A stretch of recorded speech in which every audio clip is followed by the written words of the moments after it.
Hello students, welcome to our YouTube channel Examosphere. उम्मीद है आप सब बिल्कुल ठीक होंगे, बाकी अच्छे से तैयारी कर रहे होंगे क्योंकि बोर्ड बिल्कुल नज़दीक आ चुका है और उससे पहले बारी है प्री बोर्ड की, है ना। सेकंड प्री बोर्ड चल रहा होगा या फिर शुरू हो चुका होगा आप लोगों का। नहीं हुआ तो होने वाला होगा डेफिनेटली। ठीक है, बाकी साथ साथ आप लोगों का सीबीएसई का टाइम भी है थोड़ा सा प्रैक्टिकल का। सो अलर्ट मोड में आ जाओ सारे के सारे, अभी जितने भी सो रहे हो जाग जाओ, ठीक है, क्योंकि अब ये बिल्कुल ऐसा मोमेंट है जिस टाइम हमें मिलकर तैयारी करनी है बहुत अच्छे से और बहुत अच्छा रिजल्ट लेके आना है अपना। ठीक है, तो एक बात कि ये एग्जामोस्फेयर क्लास 12th करके ना आपका चैनल बना हुआ है टेलीग्राम का। ठीक है, तो सबसे पहले इसको ज्वाइन कर लेना क्योंकि जो भी वीडियोस होंगी या कुछ भी मेरे को पीडीएफ डालनी होगी ना तो मैं शेयर करूंगी इस चैनल पे। सो आप लोग सारे के सारे इसको जरूर चेक कर लेना। ठीक है, बाकी वन शॉट का सोचा है कि उसको कंटिन्यू करेंगे थोड़ा सा। ठीक है, बट उससे पहले मुझे लगा कि ज्यादा इंपॉर्टेंट है प्री बोर्ड सेकेंड का लास्ट ईयर का जो क्वेश्चन पेपर है वो एक बारी मैं डाल दूं, सो दैट आप लोग फेमिलियर हो जाओ कि किस टाइप के क्वेश्चंस आते हैं आपके। ठीक है, तो थोड़ा सा अपना माइंड को उस हिसाब से सेट कर लो कि हाँ जो भी आपने पढ़ा है वो आपको सारा आता है। जहां जो कमी लगेगी आप क्वेश्चन पेपर देख के आइडिया लग जाएगा आपको, उस अकॉर्डिंग आप अपना प्रिपेयर कर सकते हो अकॉर्डिंगली। बाकी लाइक शेयर एंड सब्सक्राइब कर देना। 1000 का टारगेट है और इसको पूरा कर देना। वैसे 1000 क्या 1500 रख लेते हैं, तुम सारे के सारे करा दोगे इतना तो मुझे पता है आराम से, है ना। तो इसको थोड़ा सा खींचते हैं अपने टारगेट को। जैसे तुम्हारा प्री बोर्ड फर्स्ट से सेकंड का टारगेट हमें खींचना है ना, तो सेम यहाँ भी टारगेट खींचना है। ठीक है, तो शुरू करते हैं। एक चीज और थी, देखो जो एक दो छोटी छोटी सी बातें, ये आपका ना बेसिकली प्री बोर्ड सेकंड है, राइट। देखो फर्स्ट वाला जो भी रहा होगा कोई बात नहीं, जैसा भी रहा, अच्छा रहा बुरा रहा, आपने जो भी एनालाइज किया होगा, जो भी आपके वीक एरिया रहे होंगे इसमें, है ना।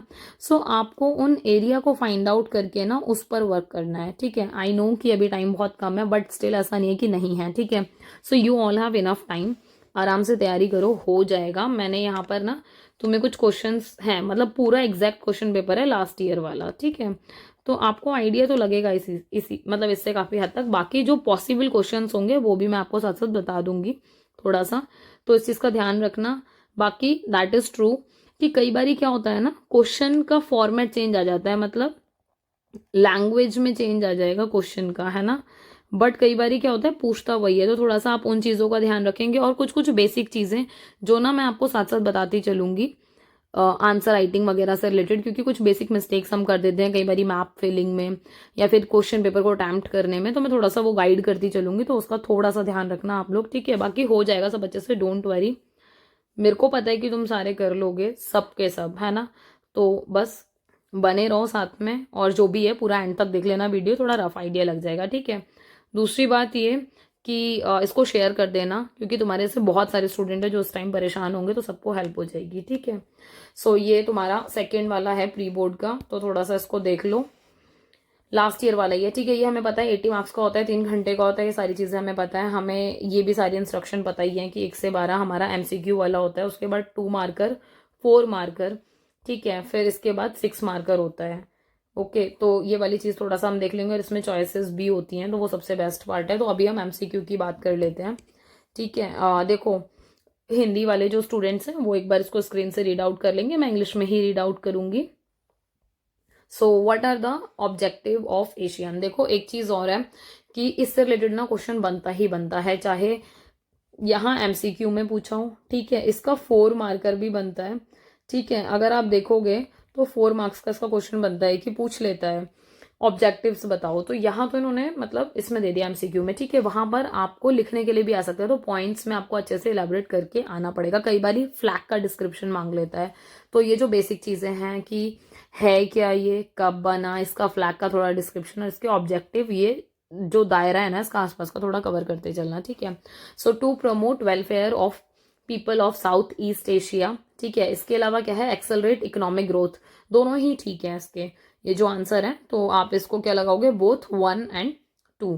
ठीक है, इसके अलावा आपका नेक्स्ट है which countries have already moved fast to negotiate FTA with ASEAN. ठीक है, एक चीज और है, देखो इसकी फुल फॉर्म भी साथ साथ आप कर ही लेना, मतलब मुझे तो ऐसे लगता है कि फुल फॉर्म के लिए ना आप लोगों को मैं हमेशा से आप लोगों को सजेस्ट भी करती हूँ कि एक नोटबुक में ना साइड में फुल फॉर्म के लिए बना लो, मतलब चाहे लास्ट में या सेपरेट बना लो कुछ भी, और वहाँ पे फुल फॉर्म लिखना शुरू कर दो। जब आप एंड में देखोगे ना, जब आपके रिवीजन के बाद आपके पास एक अच्छी खासी मतलब अमाउंट में, क्वांटिटी में आपके पास फुल फॉर्म इकट्ठी हो जाएंगी, वो हेल्प करेंगी आपको। 1-2 नंबर कहीं ना कहीं मिलेगा ज़रूर उन चीज़ों से। कई बार फुल फॉर्म पूछ लेता है, तो थोड़ा सा अवेयर रहो उस चीज़ के लिए। ओके, एंड एक सेकेंड रुक जाओ। हाँ, तो इसका ये वाला पार्ट हो गया, ठीक है। So currently move fast to negotiate FTA with ASEAN, United State and China, United State and Chile, China and Pakistan, United State and Bangladesh, ठीक है। सो इसका आंसर क्या होगा? United State and China.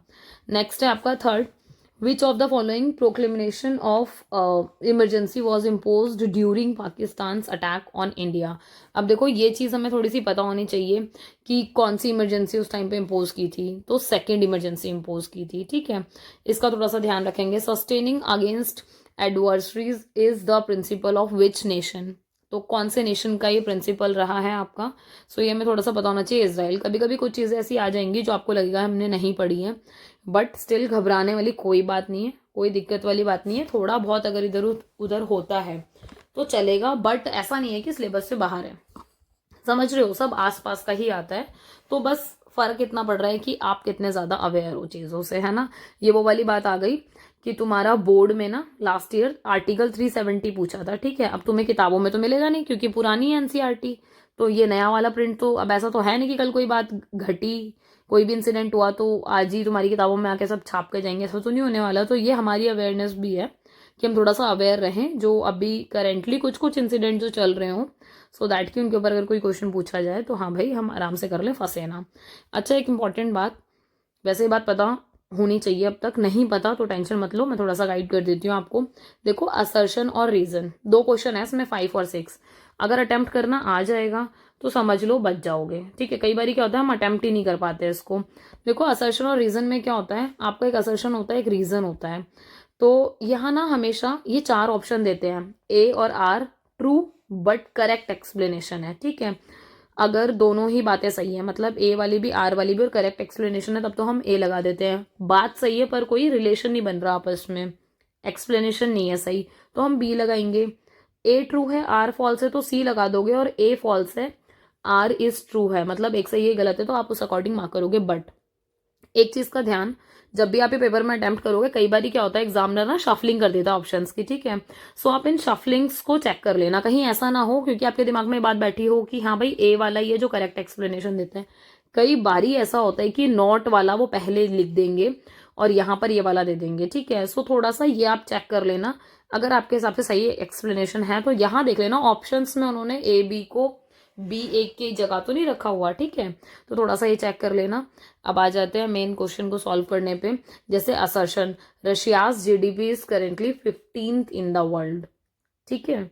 जबकि अभी फिलहाल देखोगे ना, ये जो 15th वाली है ये अभी करेंटली है ना 2024 में ये 11th नंबर पे है, ठीक है। तो थोड़ा सा मतलब ये कुछ डेटा अपडेट होता रहता है तो उसका कोई इतना लोड नहीं है, ठीक है। Russia has reserves of minerals, natural resources and gases that make it a powerful country. देखो सीधी सी बात है, मतलब ये बात सही है ना कि ये कहीं ना कहीं बहुत पावरफुल कंट्री बनाता है इसको।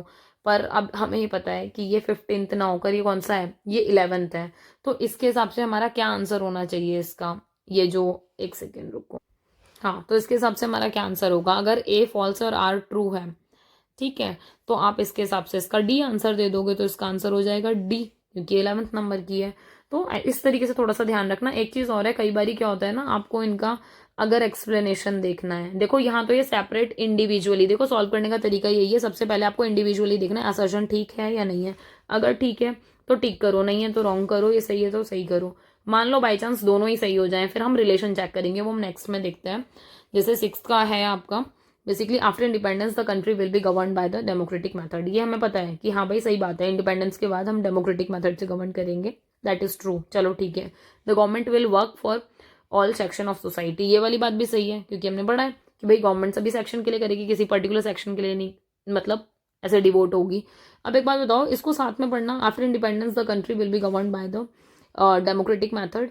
अब बिकॉज लगा के पढ़ो, है ना। बहुत बार क्या होता है ना, बच्चे दैट्स वाई लगा देते हैं, समझ रहे हो।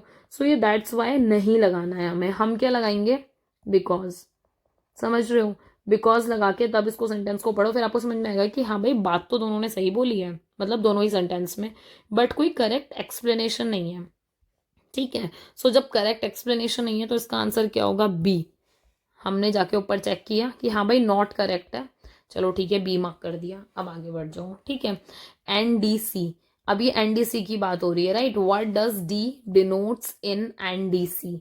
सो अब इसमें आपका डी डिनोट कर रहा है किस चीज को, डेवलपमेंट को। तो थोड़ा सा इन चीजों का याद रखेंगे। अगर देखो फुल फॉर्म याद है हमें तो हम इजीली पकड़ लेंगे, नहीं है या तो हम फंस जाएंगे, इसीलिए बोला फुल फॉर्म को थोड़ा सा साइड में लिखते चलो, जरूरी है बहुत। ठीक है, तो इसका थोड़ा सा ध्यान रखना। बाकी इसकी फुल फॉर्म लिखना चाहो तो आप लिख सकते हो नेशनल डेवलपमेंट काउंसिल। ठीक है, सो ये चीज़ें ना थोड़ी सी आप लोगों को अब अवेयर रहना पड़ेगा इस टाइम पे कि आप अपनी नोट मेकिंग जहाँ कर रहे हो, या फिर नोट मेकिंग प्रॉपर नहीं भी कर सकते मत करो, बट ये बेसिक चीज़ें लिख लो जो फैक्चुअल चीज़ें जिसको आप लास्ट मोमेंट पे रिवाइज कर सकते हो। ठीक है, नेक्स्ट है आपका 8th वाला, which among the following is use to determine the wealth of the country. अगर आपको अपनी कंट्री की वेल्थ का अगर डिटरमाइन करना है तो आप किन किन चीज़ों का ध्यान रख सकते हो, राइट।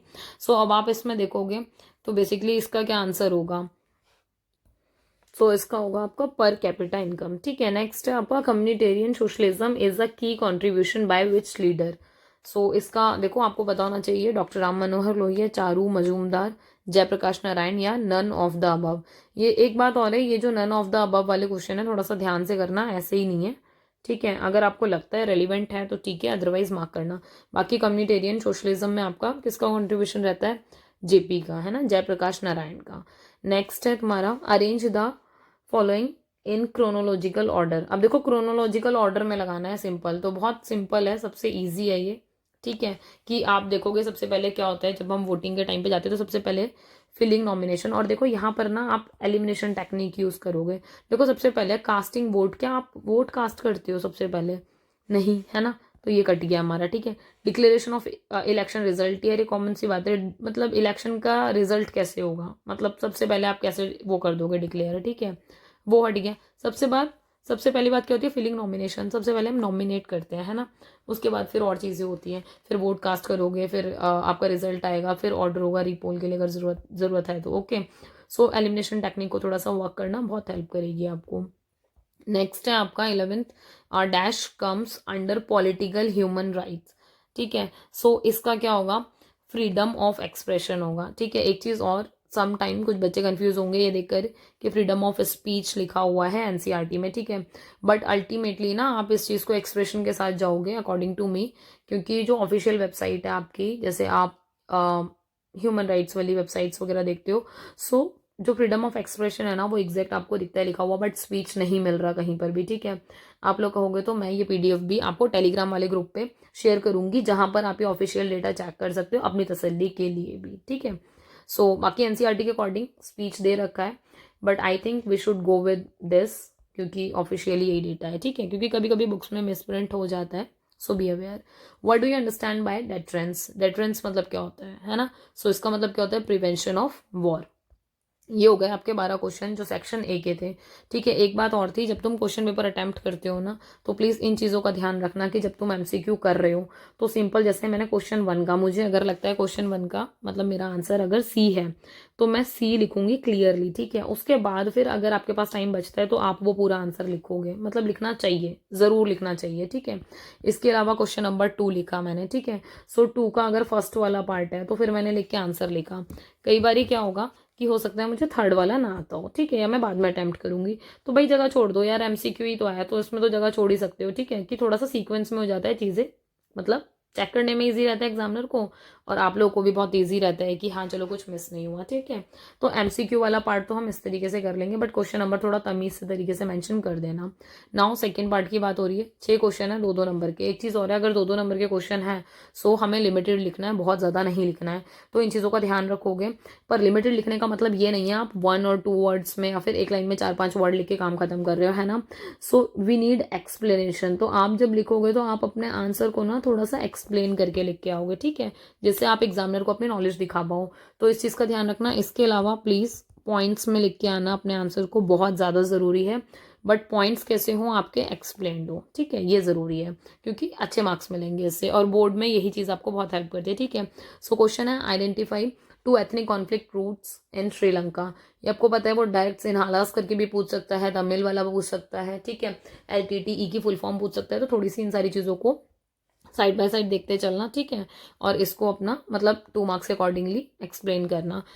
ये मैं तुम्हें आसपास के क्वेश्चंस भी बताती चल रही हूँ साथ साथ, ठीक है, तो मतलब थोड़ा सा ध्यान रखना। इसके अलावा describe the term south Asia. अब साउथ एशिया पूछा है, ठीक है, डायरेक्टली नहीं पूछा बट इनडायरेक्टली पूछ रहा है साउथ एशिया के बारे में। सो जो भी इसकी कंट्री है आसपास की, थोड़ा सा वो डिस्क्राइब कर देना, ठीक है। एक चीज और, आप जब साउथ एशिया की बात कर रहे हो, जब आप नेबरिंग कंट्री को बताओगे कि साउथ एशिया में भाई क्या क्या कवर होता है, ठीक है, तो हम जरा उनको मैप पे भी लोकेट करके देख लेंगे, सिंपल सी बात है, ठीक है। तो आप लोग मैप भी देख लेना, क्योंकि मैप में बहुत गड़बड़ करते हो। आई ट्राई कि मैं मैप पे कुछ अलग से कुछ अच्छा सा ले आऊँ, सो दैट आपको वो विजुअलाइज करके देख के याद हो जाए, अलग से मेहनत ना करनी पड़े, ठीक है। नेक्स्ट आपका what exactly do you mean by the new centre of power, है ना। So new centre of power की बात हो रही है। सो ये आपका उस अकॉर्डिंगली आप इसको लिख के आओगे, जो भी आपका 2 मार्कर के अकॉर्डिंग होगा, ठीक है। नेक्स्ट है आपका what are the best ways to implement sustainable development, है ना। सस्टेनेबल डेवलपमेंट समझते हो आप, जो आपको आज की प्रेजेंट नीड्स को फुलफिल कर कर आगे फ्यूचर की मतलब जो जनरेशन है उसके लिए भी आपको चीज़ें छोड़ देनी है कि चीज़ें सस्टेन कर पाए, तो उसके अकॉर्डिंग आप लिखोगे। ये 2 मार्कर है, ठीक है। एनवायरमेंट वाले उससे आया है आपका। Mention 2 consequences of Rio summit, ये 2 मार्कर के अकॉर्डिंग है। Stage 2 recommendation of Mandal commission, देखो 2 चीजें, एक तो मंडल कमीशन हो गया, एक हो गया आपका शाह कमीशन, है ना। ये जो शाह कमीशन है, ठीक है, ये दोनों ही इंपॉर्टेंट है, तो हमें दोनों का पता हो कि ये शाह कमीशन है किससे रिलेटेड है, ये इमरजेंसी से रिलेटेड है, ठीक है। सो इस चीज को पता हो, और ये किससे रिलेटेड है, ये हमारा ओबीसी से है, तो थोड़ा सा ये आपको मतलब डिफरेंस पता हो, कभी कंफ्यूज होकर गड़बड़ कराओ, ठीक है। नेक्स्ट आपका सी सेक्शन, वही आपके 4 मार्कर हैं इसमें, ठीक है, 4 को हाँ 4 मार्कर ही तो है ये, ठीक है। तो 5 क्वेश्चन अटेम्प्ट करने हैं उसके हिसाब से। अब देखो इसमें क्या है, discuss the challenges the election commission faced during the first general election. देखो बहुत बेसिक है, बहुत सिंपल है, और ये सारी चीजें पड़ी हुई हैं हमारी। सो इसको अच्छे से मतलब अपने अकॉर्डिंगली आप अटेम्प्ट करके आओगे, जो जो मेजर चीजें हैं, वो फालतू की कहानियां नहीं गढ़ के आनी, बट 4 मार्कर के अकॉर्डिंग लिख के आओगे। सो अपने जो पॉइंट्स हैं उनको एक्सप्लेन करके आना अच्छे से, ठीक है। Describe how the European Union, है ना, change through time from being an economic union to political union, क्योंकि था ये पहले इकोनॉमिक यूनियन, लेटर ऑन ये पॉलिटिकल यूनियन बन गया, तो किस तरीके से वो ट्रांसफॉर्मेशन आया, वो चेंजेस आया, है ना। सो वो थोड़ा सा आप लिख के आओगे। जो ट्रीटीज वगैरह है थोड़ा तमीज से तरीके से लिख के आना, स्पेलिंग वगैरह देख लेना, क्योंकि होता ये कि आपको चीजें पता होती हैं बट आप जब लिखने पे आते हो तो गड़बड़ हो जाती है और टीचर मार्क्स काटने के लिए मजबूर हो जाते हैं, ठीक है। नेक्स्ट है आपका how India's democratic system was enhanced during the national emergency, है ना। तो ये वाला पूरा कि किस तरीके से वो नेशनल इमरजेंसी के टाइम पर पूरा डेमोक्रेटिक जो आपका सिस्टम है आप उसको कैसे एनहांस करोगे, उसके बारे में आप लिख के आओगे। सो ये वही 4 मार्कर के अकॉर्डिंग आप लिख के आना अपना, ठीक है। Describe 4 lesson of emergency. अब देख रहे हो इमरजेंसी से ही आपके 2 आ गए, तो मतलब बात ये कि क्वेश्चंस घुमा फिरा के एक ही चीज आएंगी, बस लैंग्वेज चेंज हो जाएंगी, तो प्लीज बी अवेयर। इसके अलावा differentiate between communalism, regionalism and separatism. देखो ये जो आइडियोलॉजीज है ना आपकी, थोड़ा सा इनका डिफरेंस हमें पता हो कि क्या कम्युनलिज्म होता है, क्या रीजनलिज्म होता है, क्या सेक्युलरिज्म होता है, तो ये चीजें बहुत जरूरी हैं, इनका थोड़ा सा ध्यान रखना कि कैसे कैसे क्या है अपने पॉइंट्स में। एक बात और है, जैसे 4 मार्कर है, ठीक है, जब आप इनको लिख के आओगे, तो जब आप इनको लिख के आओगे देखो 2 ही तरीके हैं, या तो आप क्या करोगे इनको मतलब ऐसे बॉक्स में लिख के आ जाओ, सिंपल सी बात है, मतलब कि ये आपने 3 हेडिंग डाली तीनों की और फिर उनके पॉइंट्स लिख के आ गए, ठीक है, 4-4 पॉइंट चारों के लिखा है। या फिर अगर 4-4 भी नहीं आ रहे आपको, बाई चांस 3-3 आ रहे तो ढंग से थोड़ा एक्सप्लेन करके लिखा हो, ठीक है। या फिर आप ऐसे कर सकते हो, क्योंकि 4-4 मार्कर है तो कम्युनलिज्म हेडिंग डाला, फिर उसके 1 और 2 पॉइंट या 3 पॉइंट आपने अकॉर्डिंगली लिख लिया, फिर ऐसे ही इनके पॉइंट्स लिख लिए। सो आप एग्जामिनर को बता पाओगे कि हाँ मतलब इनके बीच में ये डिफरेंस है। नेक्स्ट है आपका सबसे ईजी पार्ट, क्या, एमसीक्यू के बाद, और एमसीक्यू से भी ज्यादा इजी है, वो है आपका पैसेज, ठीक है। एक बात बतानी थी, पैसेज पढ़ने का तरीका देखो, मतलब सबका अपना अपना होता है, that is totally up to you कि आप पहले पैसेज पढ़ोगे देन अपने क्वेश्चंस पढ़ोगे, बट जो इजी वे है ना, जो मोस्ट इजी वे है जो यूज करना चाहिए मेरे अकॉर्डिंग, पहले क्वेश्चन रीड आउट कर लो, पैसेज पढ़ो ही मत। सिंपल कि कब स्टैब्लिश हुआ ये पूछा है, इसकी फुल फॉर्म पूछी। अब देखो फुल फॉर्म अगर हमें याद होती तो अपन ये ऐसे ही कर लेते बिना देखे, ठीक है। ऑब्जेक्टिव्स पूछे हैं इसके अलावा क्या पूछा है, मेन ऑब्जेक्टिव ऑफ एफटी है, ठीक है, आपने पढ़ लिया। अब आप ना इसको पढ़ना शुरू करोगे, जैसे आप पढ़ना शुरू करोगे तो आपको धीरे धीरे समझ में आएगा कि अच्छा इसका ये आंसर है, आंसर है। एक बात और, आप ना 12th में हो, ठीक है, we are not in 4th 5th standard या फिर 6th 7th में कि हाँ चलो आपको सारे ही आंसर्स जो हैं वो पैसेज से मिल जाएंगे, ऐसा कभी नहीं होगा, सारे आंसर्स नहीं मिलेंगे पैसेज से। सो हमें क्या करने की जरूरत है, देखो आपकी जो नॉलेज है, क्योंकि है तो सब आपका ही सिलेबस का पार्ट ही है ना, वहीं से उठ के आया है। तो सिंपल आपको पता होना चाहिए कि हाँ भाई इसका क्या आंसर है क्या नहीं। तो उस अकॉर्डिंग क्या करोगे, आप इसको मार्क कर लोगे। हाँ ठीक है, तो उस अकॉर्डिंग आप इसको मार्क करके आओगे जो भी आपका मतलब पूछा होगा। तो इन क्वेश्चंस को पढ़ के ढंग से अटेम्प्ट कर लेना। मैं बस नॉर्मल क्वेश्चन मैंने पढ़ ही दिए वैसे तो, कि किस साल में मतलब जो एशियन है वो आपका स्टैब्लिश हुआ था। जब आप वो एशियन वाला क्वेश्चन पूरा प्रिपेयर करोगे ना, तो वहाँ आपकी सारी चीज़ें प्रिपेयर हो जाएंगी, कितनी कंट्री से बना, क्या फ्लैग था, क्या ऑब्जेक्टिव से, क्या ईयर था, क्या फुल फॉर्म था। ठीक है, सो वो आप यहाँ से देख लेना। तो इसका ये बी है 1967 में। बाकी एशियन स्टैंड फॉर, ठीक है, ये आपको पता होना चाहिए कि इसकी क्या फुल फॉर्म है, तो साउथ ईस्ट एशियन नेशंस। ठीक है, इस चीज़ का थोड़ा ध्यान रखो। देखो आसपास दिया है कितना सारा, है ना, मतलब पूरा है, बस एशिया की जगह अफ्रीका कर दिया। ठीक है, मतलब ऐसे कुछ कुछ चीज़ें जानबूझ के देंगे, पर हमारा वो काम का नहीं है। हमारे काम का जो है सिर्फ वो पकड़ो और काम खत्म करो। ठीक है, ऐसे ही थर्ड वाला ऑब्जेक्टिव पूछा है, तो आपको पता है common market place and product based with in Asian state, कि हाँ भाई आपको क्रिएट करना है वो प्रॉपर। और इसके अलावा सोशो इकोनॉमिक डेवलपमेंट की बात हो रही है, सो बोथ ही है इसका। फोर्थ वाले में अगर आप देखेंगे कि मेन ऑब्जेक्टिव क्या है, तो भाई इन्वेस्टमेंट की बात हो रही है, लेबर सर्विस सब कुछ हमें करना है मैटर, तो ये ऑल ऑफ द अबव हो गया। ठीक है, ये बात हो गई। अच्छा एक बात और थी, मैप। अब आ जाओ मैप पे। जब आप मैप अटेम्प्ट करते हो, देखो दो चीज़ें हैं। पहली बात तो सबसे बेटर चीज़ होती है जिसकी वजह से हम बच जाते हैं, कि हमारे यहाँ ना ये लोग क्या करते हैं, अल्फ़ाबेट लिख लिख के दे देते हैं हमें। ठीक है, अब हमें बस ये पता होना चाहिए कि कौन सा किसका आंसर है। एक चीज़ और, कुछ हमारे प्यारे से बड़े समझदार से बच्चे हैं जो क्या गड़बड़ कर देते हैं। जैसे 25 ही क्वेश्चन वो था, 25 ही है। ठीक है, बट ये दृष्टि बाधित, मतलब आपके जो विजुअली इम्पेयर्ड चाइल्ड है ना, उनके लिए होता है, उन कैंडिडेट्स के लिए होता है। कई बार हम क्या करते हैं, ढंग से पढ़ नहीं पाते, या एग्जाम में बहुत नर्वस हो जाते हैं, या फिर इंस्ट्रक्शन नहीं पढ़ी, बस क्वेश्चन पढ़ा और अटेम्प्ट करा, काम खत्म। नहीं, ये सिर्फ उनके लिए, तो उनका नंबर ना सिर्फ उन्हीं को मिलेगा, अपने को नहीं मिलेगा। ठीक है, अपन को सिर्फ मैप ही फिल करना है, तो थोड़ा सा इन चीज़ों का ध्यान रखना। मैप के क्वेश्चन है आपके, the state from which Chhattisgarh was carved out. अब हमें पता होना चाहिए कि छत्तीसगढ़ भाई कहाँ से निकला है, सो मध्य प्रदेश से निकला है। ठीक है, एक चीज़ और, ये बॉक्स फिल करना नहीं आता बहुत सारे बच्चों को, सो वो भी बता दूं। देखो सिंपल सी बात है, जैसे हम ना ये मैप की बात कर रहे हैं यहाँ पे, है ना, आप ये मैप देखोगे। ठीक है, सो एक सेकेंड मैं इसको थोड़ा सा साइड करके आप लोगों को ना कोशिश करती हूँ कि ये सामने रख दूँ, सो दैट कि आप इसको आराम से कर पाओगे। ठीक है, हाँ, नाउ इट इज़ फाइन। ठीक है, अब देखो बात इसकी हो रही है, कौन सा क्वेश्चन नंबर 1 था हमारा। अब मुझे पता है इसका आंसर क्या है, मध्य प्रदेश है। ठीक है, मैं शॉर्ट में लिख देती हूँ एमपी। तो ये हो गया एमपी। ठीक है, आप पूरा लिख के आएंगे प्रॉपर, ओके, तो मतलब जिससे कि चीज़ें थोड़ी सी समझ में आ जाए। तो ये हो गया एमपी। ठीक है, एमपी आपको दिख रहा होगा मेरे हिसाब से, तो बस मैं ही चाह रही थी दोनों चीज़ें एक साथ दिखा दूँ, सो दैट मैप फिल करना आ जाए। ठीक है, सो एमपी। अब मुझे पता है एमपी कहाँ है, एमपी यहाँ है डी नंबर पे। तो जो फर्स्ट वाला है इसका डी अल्फाबेट हो गया, सिंपल। ठीक है, इस तरीके से आप फिल करोगे और यहाँ आप लिखोगे पूरा, है ना, एमपी, क्योंकि टीचर को तो सपने नहीं आ रहे, तो आपको मैप में भी फिल करना है। ठीक है, जिससे कि टीचर को चांस ना मिले नंबर काटने का, क्योंकि आप यहाँ भी फिल कराए, यहाँ भी फिल कराए, अब आराम से फ्री हो सकते हो, क्योंकि ये फ्री के नंबर है। ठीक है, कौन सा स्टेट बना था आपका 1953 में, ये हमें पता हो, तो सबसे पहले कौन सा स्टेट बना था आपका, आंध्र प्रदेश बना था। ठीक है, सो ये हमें थोड़ा सा पता हो, तो ये आपने यहाँ लिखा, ये सेकंड का बी वाला पार्ट है, और ये आपने आंध्र प्रदेश मतलब पूरा लिख देना अपने हिसाब से। ठीक है, ऐसे ही the state where national conference dominated from 1952 से 67 तक। अब ये नेशनल कॉन्फ्रेंस कहाँ थी, हम सबको पता होना चाहिए, जम्मू कश्मीर में थी। ठीक है, सो ये यहाँ और इस तरीके से। ठीक है, नेक्स्ट है आपका the state which was carved out of Uttar Pradesh. Uttar Pradesh से क्या निकला आपका, उत्तराखंड निकला, सिंपल। ठीक है, तो ये सी वाला उत्तराखंड हो गया। तो इस तरीके से ना आप अपना थोड़ा सा, ये तो मैंने शॉर्ट में लिखे, तुम पूरे पूरे नाम लिख के आ जाना, ज्यादा समझदार मत बनना, पता चला वीआईपी बनने के चक्कर में गड़बड़ कराओ। ठीक है, सो इस तरीके से मैप फिल करना, और मैप के जो भी और पॉसिबल क्वेश्चन होंगे ना, आई ट्राई कि मैं मतलब टाइम से ही तुम्हें ला दूँ, सो दैट कि प्री बोर्ड से पहले थोड़ी सी आपकी प्रिपरेशन हो जाएगी, ये फ्री के नंबर बच जाए हमारे।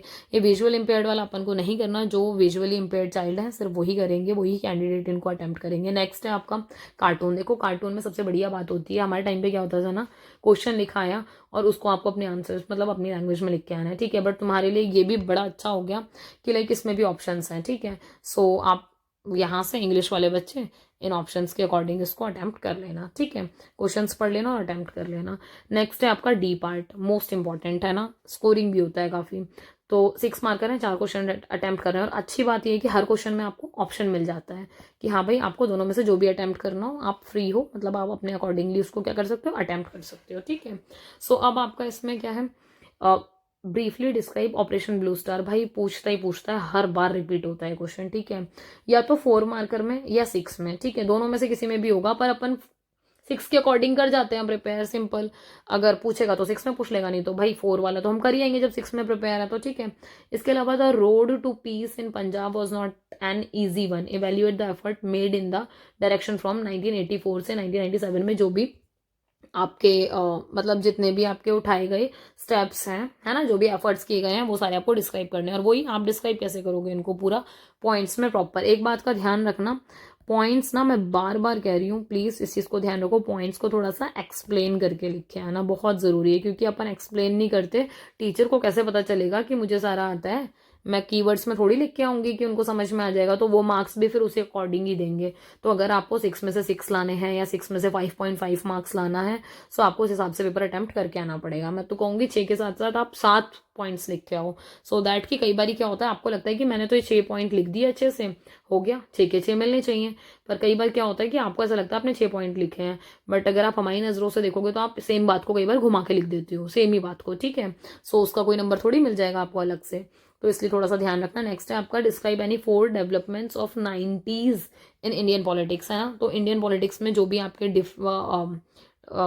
डेवलपमेंट्स हुए, ठीक है, उनकी बात हो रही है, तो वो थोड़ा सा यहाँ लिखोगे, ओके। और इसमें ना आपके वो सारी चीजें भी आ जाएंगी, मतलब अगर थोड़ा सा हिंट दूं तो वो जो राइज ऑफ मंडल इशू हो गया, ठीक है, और वो मतलब जैसे डिफीट हुआ था कांग्रेस का, तो वो वाला आप डाल सकते हो। न्यू इकोनॉमिक पॉलिसीज डाल सकते हो, बाबरी मस्जिद वाला डाल सकते हो, ठीक है, असेसिनेशन डाल सकते हो राजीव गांधी का, तो आप कुछ भी डाल सकते हो सारी चीजें, ठीक है। Assess the impact of coalition government on the politics in India, ठीक है। सो ये आप पूरा कोalition वाला वो डालोगे, तो मतलब वही 6 मार्कर के अकॉर्डिंग थोड़ा सा लिखना है इसको। नेक्स्ट है आपका जो 6th वाला है, एक सेकेंड में इसको ठीक कर देती हूँ, क्योंकि मतलब आप लोगों को इजी रहेगा ना पढ़ने में। नेक्स्ट है आपका 29th वाला, ये भी 6 मार्कर के ही हैं। और अच्छी बात ये किस्मत देखो इतनी बढ़िया है कि मतलब आपको ना ऑप्शंस मिल जाते हैं। सो हम मतलब जैसे सारा भी प्रिपेयर कई बार नहीं कर पाते, या फिर किसी आंसर पर उतनी पकड़ नहीं हो पाती, तो हमारे पास हमेशा एक ऑल्टरनेट रहेगा, ठीक है। So what is meant by global commons, ठीक है, and how are they exploited and polluted. भाई बहुत इंपॉर्टेंट है, एनवायरमेंट का क्वेश्चन है, मैं बता रही हूँ ना, बनते ही बनते हैं ऐसे क्वेश्चंस, तो बिल्कुल बी अवेयर, मतलब थोड़ा सा अलर्ट हो जाओ। What is meant by common but differentiated responsibilities, ये भी आपका एनवायरमेंट से रिलेटेड है, बस यहाँ ग्लोबल कॉमन्स पूछ लिया, यहाँ कॉमन बट डिफरेंशिएटेड रिस्पॉन्सिबिलिटी पूछ ली, and how could be implement the ideas, ठीक है। आप अपने पॉइंट्स को भी, अपनी बातों को भी लिख सकते हो इसमें, बट वैलिड पॉइंट्स है ना, इनवैलिड पॉइंट्स पे मार्क्स नहीं मिलते हैं।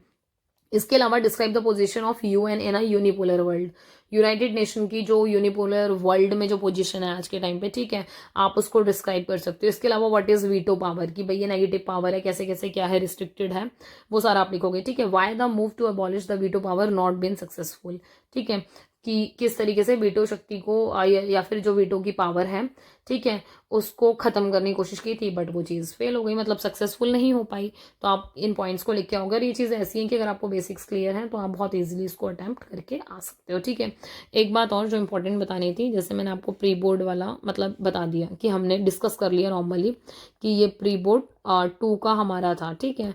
बट एक बात बतानी है, आप कोशिश करना पेपर पूरा अटेम्प्ट करो, ठीक है, स्किप मत करना स्किप प्लीज, ठीक है, फुल अटेम्प्ट करना है, ये टारगेट रखो। चाहे तुम्हें कोई क्वेश्चन नहीं भी आ रहा ना, तो आसपास की बात पता है लिख के आओ, पर कोशिश करो वैलिड पॉइंट लिख के आओ, एक्सप्लेन करके आएंगे हम अच्छे से, ठीक है। आप जो भी क्वेश्चन अटेम्प्ट कर रहे हो, अगर क्वेश्चन नंबर 4 है तो क्वेश्चन नंबर 4 का 1 पार्ट, ठीक है, आप अटेम्प्ट कर रहे हो, या फिर आपको पॉइंट्स में कोई आंसर लिखना है, ठीक है। क्वेश्चन नंबर हम मतलब मान लो 12 कर रहे हैं, ठीक है।